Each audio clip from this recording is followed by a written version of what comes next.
Welcome back to Jason Unleashed. Hi, how's it going? Jason Carter here. Great to see you. Thank you so much for joining me. Happy freaking Friday. We made it through another week. And I have a great show for you guys today because my guest today is model, host, and self-love advocate, Drew Dorsey of CLEVVER STYLE. She is here. She's going to be stepping into the room in just a second. As a matter of fact, she's already in the room, but she's incredible. Love this girl. Let's go live with Drew and get into all that is amazing. And I can say that because it's my freaking show. Drew Dorsey is on the show. Hey, see, you guys in the Drew? Questions, comments, concerns, leave them below. What, Drew, you're giving me a moment right now. Jason, ooh, I see plaid. Okay, skin popping. I see you. Hold on, let me turn you up. Okay, hi, melanin popping on both sides. How are you doing? I'm good. How are you? Thank you so much. I'm great. Welcome to Jason Unleashed. So happy to have you here. Huge fan. Have watched you for years, and now you are here. So it's such an honor to celebrate you, and you look incredible. How's life, Drew? Life is good. Life is just weird, you know? Like, what is 2020? It's just, you know, I'm thankful to be alive. I'm thankful to be healthy. I'm thankful that you're healthy. I'm thankful to be here with you. It's good vibes all around as much as we can, you know?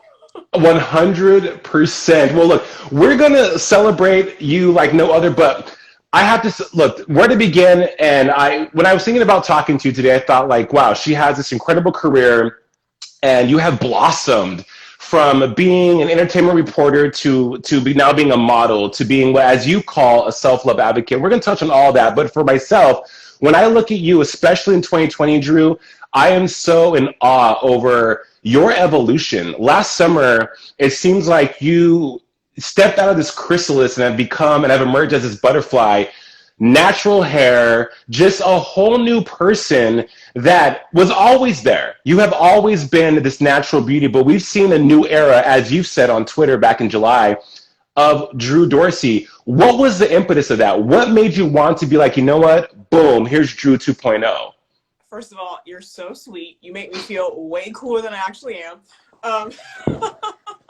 So the natural hair thing came about because when I got signed to the modeling agency, they were like, we love the braids. I wore braids for years. And they're like, we love the braids, but we're like, what does your natural hair look like? And there was a picture of me with my fro from like years ago. And they were like, is this your natural hair? And I was like, yeah. They're like, oh, girl, we gotta go with the natural hair. That's what we're going with. They're like, you'll work more. Can you hear me? I can hear you. Okay. We're good. We're good. They're like, you work more. And I was already down always to do my natural hair anyway. I was just hesitant because there was so much upkeep, to be completely honest. And I was like, oh, child, like my arms, the muscles that will build from me just having to blow dry this hair, this 4C, okay?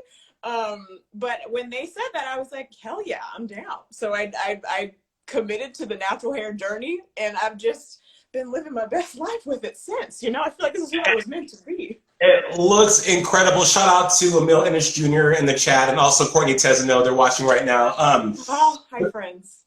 Drew, you know, I feel like the universe had its hand in that, because now more than ever in 2020, the conversation, you know, with the Crown Act and the conversation of natural blackness, which, by the way, you have always been that for CLEVVER TV. And that's one of the reasons why I've been such a huge fan, because in a space like entertainment, that you don't see a lot of Black women rocking braids for as long as you have. You were that one standout talent on a platform, to me, that leaned more non-POC, if you will, because of the demographic, because of the audience, of course. I mean, but what were some of the fears you had deciding to be like, hey, this is who I am now? Were you apprehensive beyond what your modeling agency was telling you? For sure. I mean, going back to even when I first started hosting and when I was still wearing braids, I was apprehensive because I didn't see anybody who looked like me doing what I wanted to do. You know, I was like, is it too black? You know, is my hair is not straightened, you know, which was, you know, the westernized beauty standards that's been thrown on us for forever. Right. So I was so hesitant. But when I did start being on camera, it was so important to me to wear braids or to wear my natural hair, because I wanted young girls who look like me to be like, oh, she's doing it. I see myself represented. I can do that too. And I can see myself as beautiful. You know what I mean? Right. Just in case they didn't, just because, you know, the westernized beauty standards really are shoved down our throat from a young age. Right. So that was really important to me. And it was definitely scary at first. I didn't know how people would receive me, because, you know, the platform was, I was the lone chocolate chip in the cookie for most of the time. Absolutely. So it was scary at first, but I'm happy I did it. And with the natural hair, this was like a no-brainer. I was like, oh, the people gonna get what I give them, you know? Right. Well, I love it. And to be honest, for myself, Drew, as a man, as a Black gay man in the business, working entertainment, of course, seeing you be as authentically Black as you've been was inspiring for me. Honestly, so I was like, here, you know, here is this goddess, and as people are calling you in the comments, this goddess who is succeeding, killing it on these digital platforms, which is the future of our business. And you're accepted, but yet you've rocked so many different Afrocentric styles over the years with your braids. It's just like, I'm here for this. And it was embraced by Defy Media previously and now by Hearst and Clever. So congratulations to you. Clever Style and the Clever brand has millions of followers and subscribers that tune in, that are like the most dedicated fans and the most dedicated audience, I think. What are the conversations that you've had with your audience and your fans in regards to Black Lives Matter and representation and Blackness in 2020? Because it's everywhere, it's so inescapable. Ooh, I went hard, because listen, this is how I preface myself. I'm Black first, I'm a woman second, then I'm a Black woman. So it's like, I don't mess around. When the Black Lives Matter movement was very prominent and everybody was talking about it on social media, it was a no-brainer. I was like, that's who I am, you know? So I wanted to educate people as much as I could. I wanted to have as many conversations as I could. Absolutely. I feel like it was a huge responsibility also, just as a Black woman and somewhat in that public sphere, to use my platform, knowing that a lot of my audience doesn't look like me and may not have someone in their life to have those conversations with. I was like, let me be that person for them. So I just felt it was very important to let people know, you know, how I feel personally as a Black woman, how other Black people might be feeling. I never like to speak for, you know, my people as a whole, but like just to shine some light, shine some history, you know, because this country and the world was built on systemic racism. So there's just some things that are ingrained in all of us that you don't even realize is racist, you know? So I just tried to, as much as I could, shine that light. But it did, at a certain point, the trolls came in, you know, not everybody was all copacetic on the whole situation. So at first I was trying to have, you know, productive conversations with them and be as open as I could, even though a lot of the questions were ignorant, for the lack of a better word. And at some point I just said, you know what, it's not my job to educate y'all. Like at some point it's like, you guys need to Google, have these conversations with your family members, have these conversations with people in your lives, because at the end of the day, it's like, I can't be your saving grace. You know, you're going to have to go out there and try to educate yourself and immerse yourself. But for sure, something that's obviously very important to me and inherent to who I am. So I had to let the people know, Jason. Girl, you did. Some of your tweets were like shots fired, but rightfully so though, Drew, because as you just said, I think what people are now just waking up to is the fact that it's very traumatic to sometimes have those conversations, because you moved to the world, as you said, obviously as a Black woman, right? And if you are not of that experience, people, people they can't, not COVID, they can't imagine what that's like for you. Now more than ever, we're talking, technology is so available. Google is readily available that we don't have the time nor the energy to educate people on Blackness, because we are not a monolith. We are not homogenous. So it is very exhausting. But I will say that those who do choose to do that continuously, shout out to them, because it's a lot. Moving into your career, though, let's talk about that. You're this California girl, Loyola Marymount graduate, comm major, journalism major. You didn't want to do hard news, so how did you land in entertainment news? Oh my God, Jason, you did your homework. You know my major and my minor? This is impressive. Journalists here too. We do what we gotta do. I know. You know, it's so funny though. I'll answer the question, but it's like my background is in interviewing people, so it's very strange to now be on the other side being interviewed. Yeah. I'd say when I get interviewed, I'm like, okay, what do you want to know? Like, where are we going with this? But I'm like, what? But you're interesting as hell, though. That's for sure. Thank you. You're very nice. So when I started school, my focus, I was a huge theater kid, actually. And I thought I needed to make a decision. I was like, either I'm going to be a theater major, or I'm going to be a communications, like journalism major. So I decided I wanted to do broadcast journalism. And so I was like, is it going to be writing? Is it going to be radio? Is it going to be hosting? Like what we're doing. And it took me a minute to navigate what I wanted to do. I had an internship in literally every avenue just because I wanted to try every avenue. Smart. And then finally I landed upon CLEVVER, and I was an intern at first, and I was intern for like 5 months.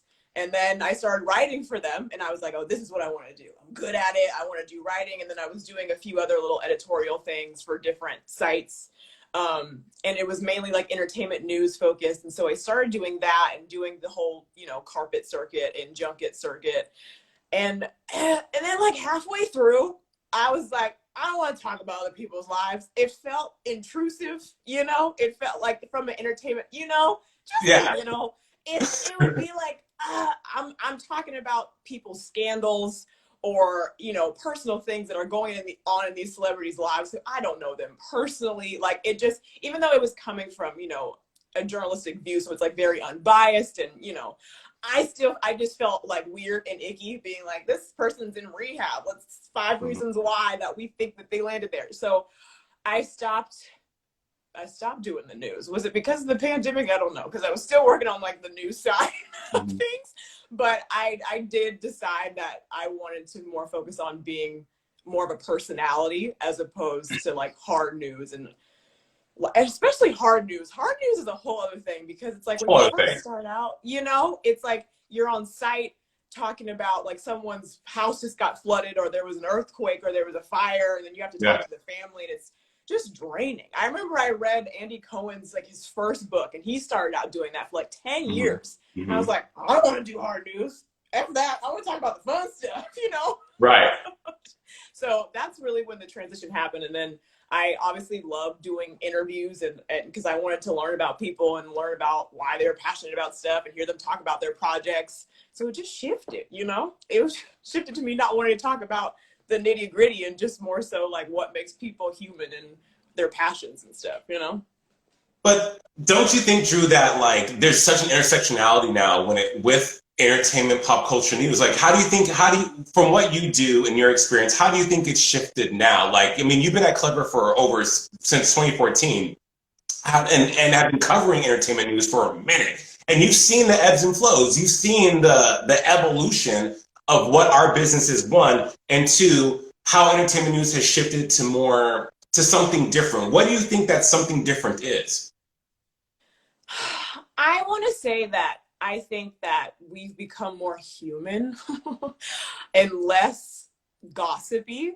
I would hope that's what it is. At least that's the feel that I get from, when I watch like CLEVVER News, for example, and I watch my friends on it, and the way, shout out to Emil and Susan, by the way, the way that they do it, it's not coming from a place of slanderous magazines and how we grew up, and more so just of like presenting the news. This is what's happening. We wish the best for these people, we are sending them our well wishes. So that's enlightening to see, but of course it's not the same across the board on every platform. Of course there's still going to be platforms who live in that gossipy space and live in that slanderous space, but I mean, what are you going to do? The world's kind of gross in general, but shout out to the people who do it in a way with integrity, and morality. Yeah. And it's exhausting though too, especially when you're passionate about what you do. And people, we're evolving, we are growing, we are figuring out what doesn't work for us as far as energy and how we feel about things and how we move through the world and what's important to us. And I think that when you are passionate about your career and you're passionate about your job, and that's something that you go to daily, you want to infuse that goodness and that energy that you're trying to cultivate for yourself across the board in all areas of your life. So I feel you on like not wanting to talk about like, ooh, Kanye West and his and making his mental stability and his mental health like something to poke fun at, right? It's deeper than that. It's beyond that. But you know, self-love is something that we're really trying to get a handle on in this pandemic. And you are a self-proclaimed self-love advocate. In order to be an advocate, you have to also experience what you're advocating for. How do you give back to yourself, and how does Drew stay true to Drew with self-love? I like that. It rhymes. It's been such a journey, honestly. I didn't used to be as confident and love myself as much as I do now before. Why? For a number of reasons. You know, I grew up where I was the only person who looked like me. All the schools I went to, it was like the lone chocolate chip in the cookie, you know? Yeah. So it was always this feeling of wanting to fit in and not being your true authentic self, and what can I do to make other people feel comfortable? And so that was a whole journey.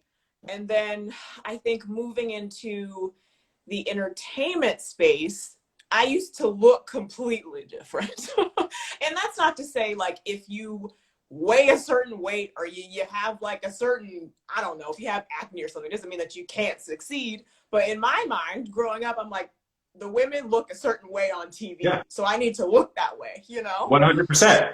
Totally. So I definitely struggled with just self-esteem for the longest time. And then honestly, I don't know when the transition happened, but I was like, you are the only person who looks like you in the world. You are the only person who has your personality in the world. So hone that, you know what I mean? That makes you special, and that's what makes you unique. So stop trying to be anybody else, and stop trying, unless you're like an asshole, you know, then like change yourself. Like, other than that, just be true to who you are. And it was such a journey, but I'm so happy to finally be here. And of course, I'm not done. You know, we're growing every day. We're reflecting every day, especially in these quarantine times when we're really spending a lot of times with our own thoughts, which can be dangerous sometimes. Yes. But I feel good. I feel good. I feel like I'm in a place where I'm like, yes, I'm happy with who I am, and I'm happy to see where that goes, you know, with my own personal growth. And I just also with the self-love thing, it really bothers me that, you know, across the board with all genders, but specifically with women, I feel like being confident has become like a negative thing. And like people feel that they have to self-deprecate. When someone gives them a compliment, they have to be like, oh, like, thanks, but you know, I just got this shirt out of the laundry. It's the only thing I had. It's like, no, just say thank you. Just say thank you, you know? Right.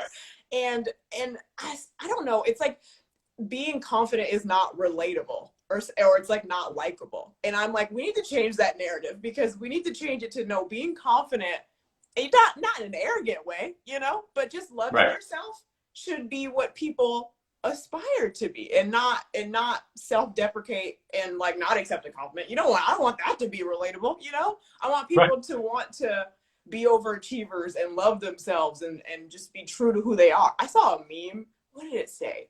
It was like, just because I love myself and think I'm the shit doesn't mean I think I'm better than you. You should love yourself too, you know? It's like, well, 100%. Jackie Idenisi says, hi. Emil says, call it out. Everything that you're saying is on the money. I think that it's also exponentially compounded because we work in an industry that is so abusive directly and indirectly, right? You're judged on every single facet of your being by someone or something at any given time. So you erect these types of small, I would say, responses. Yeah. Because you're told by people that you're not good enough, so you internalize that. But then you also, being black and a black woman, you don't want to be the angry black woman or the sassy girl, or she's like Janet Huber said with Will Smith recently. in their interview for the reunion for the Fresh Prince that you're difficult. Because she said that was a kiss of death in Hollywood, which is so on the money when it comes to Black people. So you're like, let me operate in spaces that allow me to just be this for right now, because I don't want to be too much, because then I'll be labeled as such. But to your point, abso-fucking-lutely. If I went up to you, Drew, and said, Drew, your hair is so dope, your energy and your essence is so dope, I would be offended if you didn't say, I know, thank you. Because I'm game peeps game. I'm recognizing the greatness that is within you. And I could totally see that through your social media and this evolution, as I said earlier, in who you've become, because now you radiate confidence, you radiate self-love. You don't even have to have a caption or talk about it. It's just something I think is so, as you said, intrinsic to your being. So you're doing something right, boo. You're doing something right. You're so sweet. Thank you. Thank you. But I mean, that's also my main goal, is just to inspire people to also just be unapologetically themselves and be confident. And I hope I do that with my content. You know, like every once in a while, it will mean the world to me when someone's like, because I saw you do this, or I see you being just unapologetically yourself, it makes me feel better about myself. And I'm like, that's all I want, you know? Right. That's the whole goal. So right. I hope you are. You are. You mentioned your content. Let's talk about that, because Drew, you're funny as fuck. And I watched hours of Drew Dorsey content. You have close to 85,000 subscribers on YouTube. Some of the best videos. I too share your love for Machine Gun Kelly. And and by the way, the best video I have seen out of all of them, and there's a lot of good ones, is when you became a dude, because that was some like 2020, like the show on ABC, like investigation discovery-ish, because it was so amazing. When you are creating your content, where do you draw your creativity from? Because nothing looks the same, and it's really well done. I'm over here in my like living room trying to think, and I'm like all hot. You come with it. You come with the creatives. Thank you. Thank you. Where does the creativity come? You know, I don't know. I think I just have I'm weird, you know, and my brain doesn't make sense, and the way I think is weird. So I think creativity just comes from there, you know, and I'm like, I wonder what it'd be like to be a dude for a day, you know? And just because I like the whole like makeup process, and I just like being crazy, you know? I honestly think that's where it comes from. Or it's like, you see somebody do something, and you're like, but what if we did it this way, you know? And a lot of times it's like, my friends are in my videos a lot of times, and we're just like sitting around thinking like, that'd be a fun video. Let's film it, you know? Like, there's not really like a formula of how I come up with this stuff. It just kind of happens, and you just hope it works, you know? Right. Well, it for sure works. Me and my husband were like, how is she so hilarious? And like I said, I watch a lot of YouTube daily. One, because I'm bored, unemployed, and two, because like, you know, it's part of my job, but part of my Jasonunleashed job. But your YouTube page is awesome. People in the comments are like, I love Drew's YouTube page. Bella Red says, I love her YouTube page. Nicola La says, oh my God, holy shit, Drew, you are 1,000. Do that with your content. Yeah, people. So nice. Oh, girl, you have inspired me to learn to love me for me. That also came from Bella Reyes. So, dude, you're on the path where you want to go. What does the future hold for Drew Dorsey? Would you ever consider moving out of entertainment news? Like, what do you want to do? So many things. That's a loaded question. First of all, I need to get back to uploading on my YouTube channel, because I always take these hiatuses. It's like, girl, you need to own your own content, you know? That's why, seriously, like, not to deflect, but I respect so much what you do, Jason. The show, this is amazing. The fact that you're like committed to this, and you're consistent, and it's good, you know, just all the props, because thank you. Yes. I thank you. Incredible. It's incredible. But definitely want to get back to posting on my YouTube channel, because I think it's very important to own your own shit, you know? Right. But overall, what do I want to do? So I want to do so many things. I want to have my own empire like Oprah. Let's just manifest it for a minute, okay? I would love to be on like a panel show, like The Talk or The View or like The Real, like something in that space where I can just be myself, be a personality, but you're weighing it on top. I love that whole format. So that's always been a dream. I also want to write a children's book. I also want to have my own perfume line. Same. I want to do a lot of different things. It's just like, you know, taking it a day at a time. I'm open to all things. I'm open to podcasts. I'm open to being a Broadway star, you know? So however the wind blows, you know? Disney Hair Don't Care said, nah, you just need your own show. You don't need to be on a panel show. You just need your own show. Does Drew have time for love? Do you have time for love? Are you cyber dating? Are you dating? Is there anyone in the DMs that you're like, hey, boo? See, you're gonna get me in trouble. This is the thing. Dating in 2020 is very difficult, yeah? I will say this. There is somebody who I'm interested in. I don't want to label anything in case he's watching this. Okay, fair enough. But there's somebody I'm interested in, you know? I'm open to love. But, you know, she's taking it a day at a time. It's very strange dating in 2020 because it's like, can you get tested even though we've, like, haven't known each other? Long, you know what I mean? It's like I'm not trying to get I'm not trying to die. I'm not losing my sense of taste just to see you in person. So it's isn't it funny how like now you're like chlamydia? Okay, fine. COVID? No, thank you. Listen. No, that's the whole thing. I literally had this conversation like not too long ago. It's like now we're so diligent about like, oh, like get tested if you want to meet in person. Da da da. But it's like, why wasn't that a thing about STDs before? It's like, no, show me your papers to make sure you're clean, you know? I think we should incorporate all of it into it. Hey, Emil asked, did you narrow it down on the dudes? Did you narrow it down? I did narrow it down. Emil, stop trying to get me in trouble. Look, I know you're a busy girl. I'll let you go just a few, but before I let you go, again, congratulations on modeling, congratulations on your career, congratulations on your journey. If someone wants to come up to Drew Dorsey, and ask you, who is Drew Dorsey as a woman, what would you tell them? Oh, who is Drew Dorsey as a woman? She is someone who is figuring it out every day. She is someone who preaches self-love, wants you to love yourself. She wants you to hone your talents and to just take the world by the horns and the reins. She is someone who believes the sky is the limit and the limit does not exist. And that hopefully you don't get sick of, because I'm gonna keep coming at you in different ways. I'm gonna be all up in your grill. And we want all of it. Drew Dorsey, it has been incredible talking to you today. As I said, huge fan. Your work's incredible. You're incredible. You are a star. And I've been watching you for years. So it's finally, as Universe would have it, been able to connect with you this year because of COVID. And hey, it's a COVID miracle. And I'm here for it. I'm so here for it. I'm happy about it. I really can't believe we've never met before now, because I've known about you for a minute and I've been like, he's dope. And like, he has this full-blown show. He wants to talk to me. Okay. So well, thank you for having me on. This is amazing, and keep doing what you're doing. I think you're great, and you're the best. Honestly, thank you so much. 100%. Happy holidays to you, girl. You go out there and keep killing it. Thank you. Have a good one. Bye. Bye, boo. Mwah.